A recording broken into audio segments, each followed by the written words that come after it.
দেখো, আজ একটি খুব গুরুত্বপূর্ণ বিষয় নিয়ে তোমাদের কাছে হাজির হয়েছি। সেটি হলো RI GST right, RI TE right, WRI GST right এবং WRI TE রাইট। এই যে পাঁচটা আমি রাইট শব্দ বললাম, এগুলো সবগুলোই উচ্চারণগত দিক দিয়ে এক, কিন্তু তাদের অর্থগত দিক দিয়ে একটা বিরাট পার্থক্য আছে এবং তাদের বিভিন্ন ক্ষেত্রে বিভিন্নভাবে ব্যবহার হয়ে থাকে। আজকে আমরা সেটাই আলোচনা করব। দেখো, প্রথমেই আসি RI GST রাইট।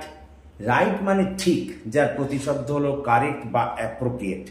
এই রাইট শব্দটি, RI GST রাইট শব্দটি যখন অ্যাডজেক্টিভ হিসেবে ব্যবহৃত হয় তখন আমরা লিখতে পারি হি গেভ রাইট আনসার। সে সঠিক উত্তর দিয়েছিল। এখানে রাইট শব্দটা অ্যাডজেক্টিভ হিসেবে ব্যবহৃত হলো। আবার রাইট যখন অ্যাডভার্ব হিসেবে ব্যবহৃত হয় আমরা বলতে পারি হি ডিড ইট রাইট। এখানে RI GST রাইট শব্দটি অ্যাডভার্ব হিসেবে ব্যবহৃত হলো। আবার দেখো, RI GST রাইট শব্দটি নাউন হিসেবেও ব্যবহৃত হয়। যেমন মনে করো, we need human rights in our life. এখানে এই যে হিউম্যান রাইটস, এটা কিন্তু নাউন হিসেবে ব্যবহৃত হলো। আবার RI TE এই রাইট কথাটার অর্থ হলো, দেখো, কোনো সেরিমনি কিংবা রিচুয়ালস, রিলিজিয়াস রিচুয়ালস অর্থাৎ ধর্মীয় নীতি রীতি বা কোনো উৎসব ইত্যাদিকে আমরা RI TE বলি, রাইট।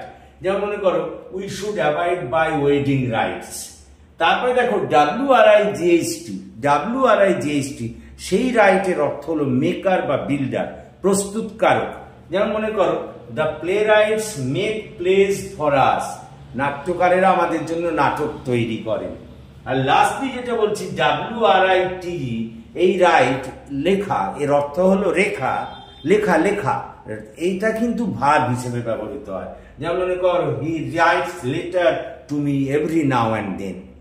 সো বুঝতে পেরেছো নিশ্চিতভাবে, রাইটের এই সমস্ত হোমোনিমস গুলো আমাদের ইংরেজিতে প্রায়শই ব্যবহৃত হয়। So thank you for watching and listening.